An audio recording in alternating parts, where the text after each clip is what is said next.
ॐ सहनाववतु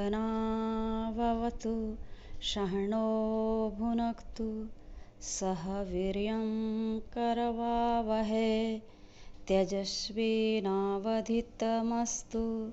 मा विद्विषावहै। ॐ शांति शांति शांति।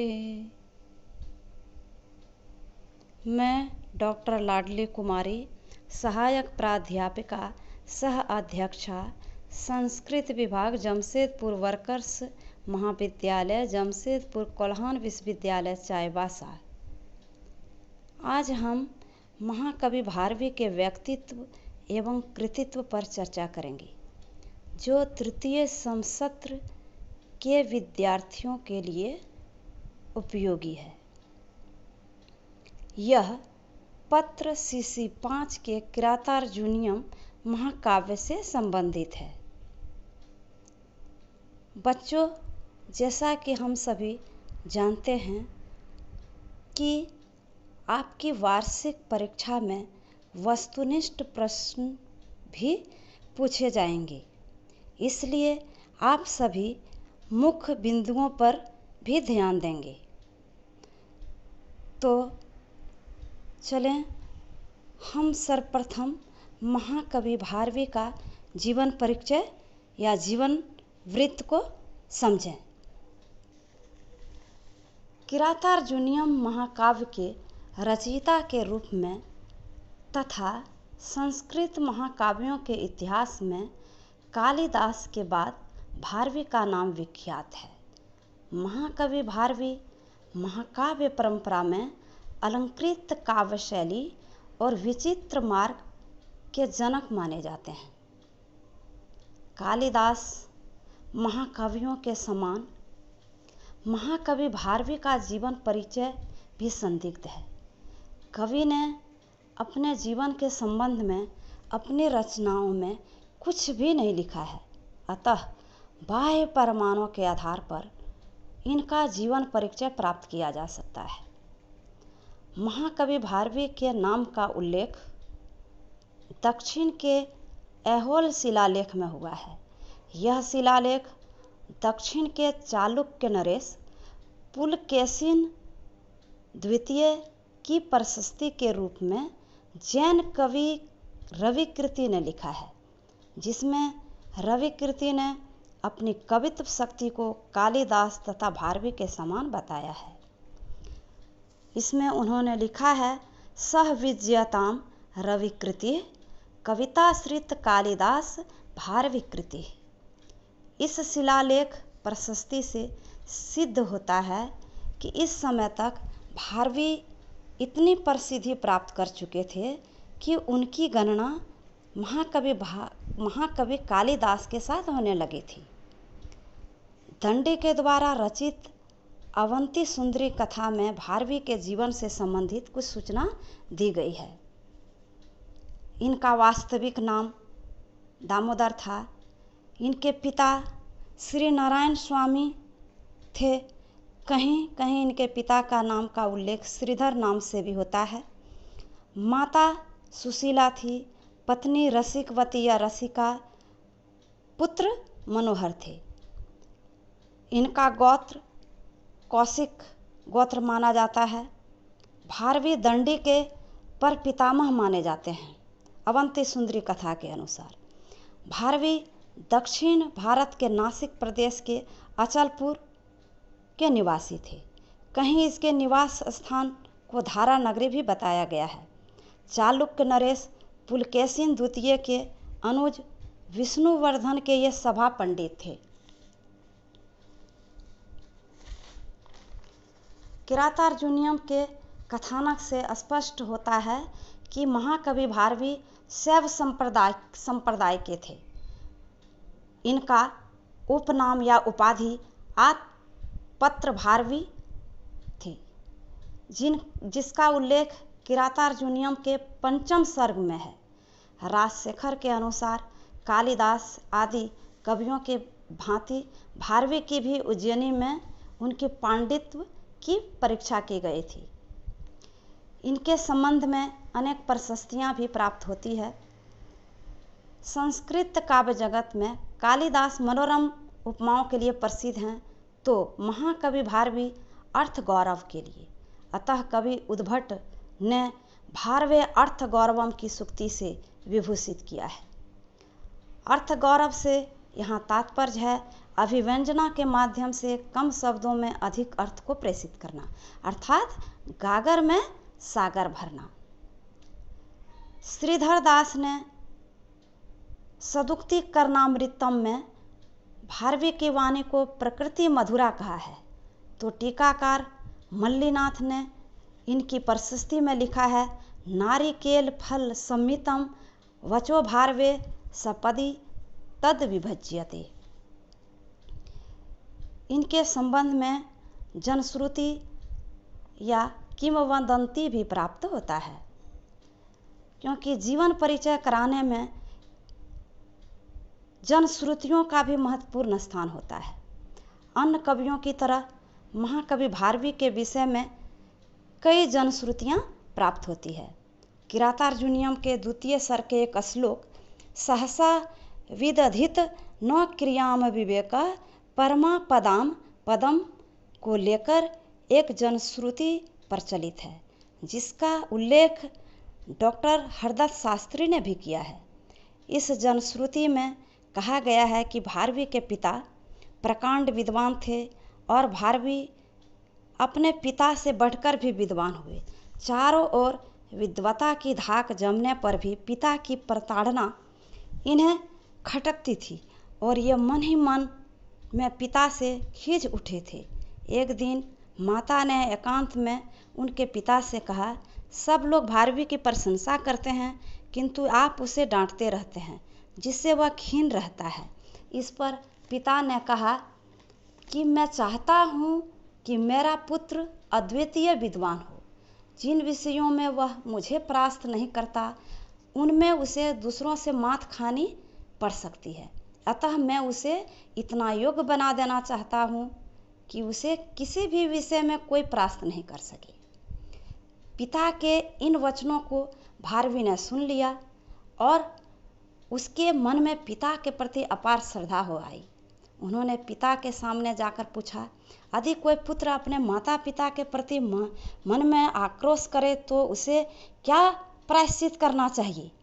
पिता ने कहा, 6 मास तक ससुराल में बिना कहे रहना चाहिए, क्योंकि 6-5 दिन के बाद वहाँ जो अवमानना सहनी पड़ेगी उसे सहकर पाप का प्रायश्चित हो जाएगा।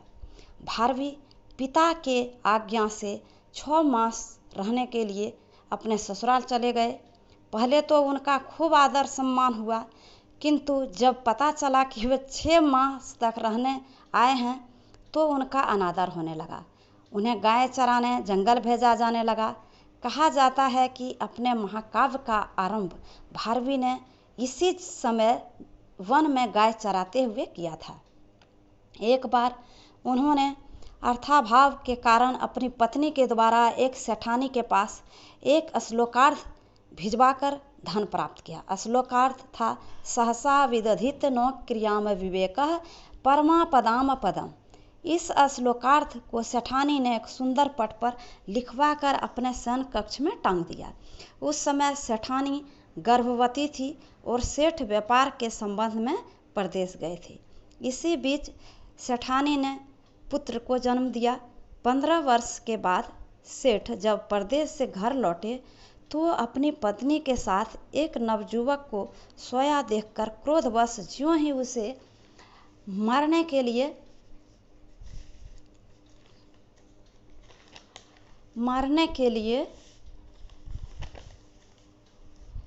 तलवार निकाला, त्यों ही उनकी दृष्टि टंगे हुए भारवी के श्लोकार्थ पर पड़ी और वह उसके अर्थ का विचार कर सहम गया। इसका भाव था, बिना विचारे सहसा कोई काम नहीं करना चाहिए। सेठ ने अपनी पत्नी को जगाया और पत्नी ने अपने पति को उस श्लोकार्थ एवं अपने पुत्र की सारी कहानी सुनाई। इसी क्रम में पूछने पर सेठ को पता चला कि वह नवयुवक उन्हीं का पुत्र है। इस प्रकार भारवी ने भारवी के श्लोकार्थ ने सबकी रक्षा की। इससे सेठ काफ़ी प्रसन्न हुए और दूसरे दिन वह भारवी के पास जाकर आग्रहपूर्वक उनसे श्लोकार्थ का दूसरा चरण या दूसरा अंश प्राप्त कर बदले में बहुत सारा धन दिया। इस श्लोक का पूरा अंश था, सहसा विदधित नो क्रियाम विवेकः परमा पदाम पदम वृणुते ही विमृशकारिणम गुणलुब्धा स्वयमेव संपदा। अर्थात बिना सोच विचार किए किसी कार्य को नहीं करना चाहिए। अविवेक से किया हुआ कार्य विपदाओं का कारण होता है, क्योंकि गुणों पर अपने आप को समर्पण करने वाली संपदाएं विवेकशील पुरुष को स्वमेव वरण करती है। इस दंत कथा में जो भी तथ्य हो कहा नहीं जा सकता, किंतु इतना निश्चित है कि यह सर्वथा कल्पित नहीं है। अब हम भारवी के स्थिति काल को समझते हैं। भारवी के जीवन परिचय की भांति उनके स्थिति काल पर प्रकाश डालने वाला कोई भी आंतरिक प्रमाण उपलब्ध नहीं है। केवल बाह्य प्रमाणों के आधार पर उनका स्थिति काल निर्धारित किया जा सकता है। बाह्य प्रमाणों में सबसे महत्वपूर्ण है ऐहोल का शिलालेख। जैसा कि पूर्व में ही उनके जीवन परिचय में ही उल्लेख किया गया है कि कालिदास के साथ भारवी का नाम दक्षिण के चालुक्य वंशी नरेश पुलकेशिन द्वितीय के समय में ऐहोल शिलालेख में मिलता है। यह शिलालेख दक्षिण में बीजापुर जिले के ऐहोल नामक ग्राम के जैन मंदिर में मिला था। इस शिलालेख का समय 634 ईस्वी है। यह शिलालेख दक्षिण के चालुक्य नरेश पुलकेशिन द्वितीय की प्रशस्ति के रूप में जैन कवि रविकृति ने लिखा था। प्रशस्ति के अंत में रविकृति ने अपने काव्य प्रतिभा को कालिदास तथा भारवी के समान यशस्वी बतलाया है। इस उल्लेख से ज्ञात होता है कि भारवी 634 ईस्वी से पूर्व दक्षिण भारत में प्रसिद्ध हो चुके थे। इस प्रसिद्धि की अवधि के विषय में विद्वानों ने अनुमान किए हैं, जिसमें ये भी कीथ का मत है कि उन्हें यानी भारवी 550 ईस्वी के आसपास माना जा सकता है। भारवी का समय 550 ईस्वी के आसपास माना जा सकता है। इसके स्थिति काल से संबंधित दूसरा प्रमाण है विष्णुवर्धन के शासन काल में इनका राज्याश्रय प्राप्त करना। दंडीकृत अवंती सुंदरी कथा के अनुसार भारवी चालुक्य नरेश पुलकेशिन द्वितीय के अनुज विष्णुवर्धन के सभा पंडित थे। इसकी चर्चा मैंने उनका जीवन परिचय में ही बता दिया था। विष्णुवर्धन का शासनकाल 615 ईस्वी के आसपास था, अतः भारवी का समय 600 ईस्वी के लगभग माना जा सकता है। भारवी के स्थिति काल पर प्रकाश डालने वाला एक तीसरा प्रमाण है दानपत्र, जो दक्षिण भारत के किसी पृथ्वी कोंकण राजा का है। इस दानपत्र के लिखे जाने का समय 776 ईस्वी माना जा सकता है। इस दानपत्र में पृथ्वी कोंकण के वंशजों का प्रशस्ति गान करते हुए लिखा है कि गंग नरेश अविनीत नामक राजा का पुत्र दुर्विनीत ने किरातार्जुनियम के 15वें सर्ग की टीका लिखी है। दुर्विनीत पृथ्वी कोंकण से 7 पीढ़ी पहले हुआ था। इस दृष्टि से इसका समय 600 या 635 ईस्वी के लगभग माना जा सकता है और इन सूत्रों से अनुमान हो सकता है कि भारवी का समय 550 ईस्वी से 620 ईस्वी के बीच होगा। महाकवि माघ भारवी के परवर्ती कवि माने जाते हैं। महाकवि माघ ने अपने शिशुपाल वध की रचना स्पष्टतः महाकवि भारवी के महाकाव्य की ख्याति से प्रेरित होकर प्रतिस्पर्धा में की थी। माघ का समय 675 ईस्वी के आसपास माना जाता है, अतः भारवी को इन रचनाओं के कुछ पूर्व रखा जा सकता है। इस प्रकार समस्त बाह्य साक्ष्यों के आधार पर भारवी का समय 6ठी शताब्दी के उत्तरार्ध एवं 7वीं शताब्दी के पूर्वार्ध मान सकते हैं। यह मानना अनुचित नहीं होगा।